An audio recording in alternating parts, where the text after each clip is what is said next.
د ذکر شوي ولایت عام اوسیدونکي وایي چې د یاد ولایت په ملکي روغتون کې د دوی ستونزو ته سمه رسیدګي نه کیږي او اړوند روغتون د روغتیایي خدماتو په برخه کې پاتې راغلی دی. د دوی په وینا دلته داسې هم شوي دي چې کوچنیانو خپل ژوند د لاسه ورکړی دی. 15 شپې ورځې کېږي چې مریض مو وروړه ده.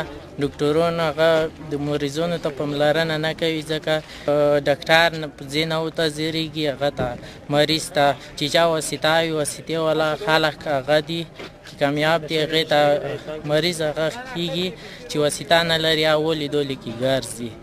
د شفخانې ته په زراو مریضون رسي او دا ډېر د تکلیف سره مخامخ دي او ډېر د مشکلو سره مخامخ شوي دي.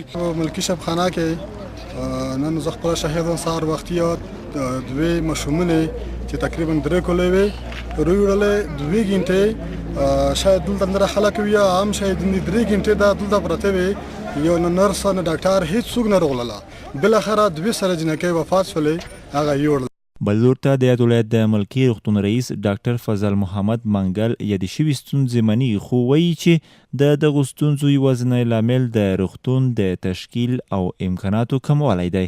د موږ امکانات کم دي، د خلکو توقع ډېره زیاته ده. موږ هسې ټول وسایل نه لرو لکه ام ار آی سی ټي سکین چې د ټولو مریضونو پوره تشخیص وشي دا فتنې هغه وشي.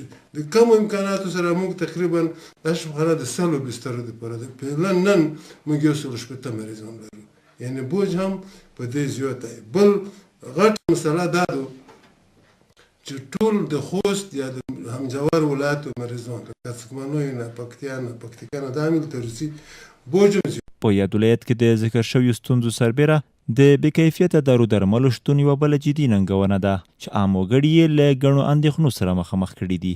که څه هم چارواکي پر وړاندې وخت نا وخت ګامونه پورته کوي خو په روان وضعیت بشپړه بریا به وخت ونیسي. سیف الله ظاهر، انعکاس رادیو تلویزیون، خوست.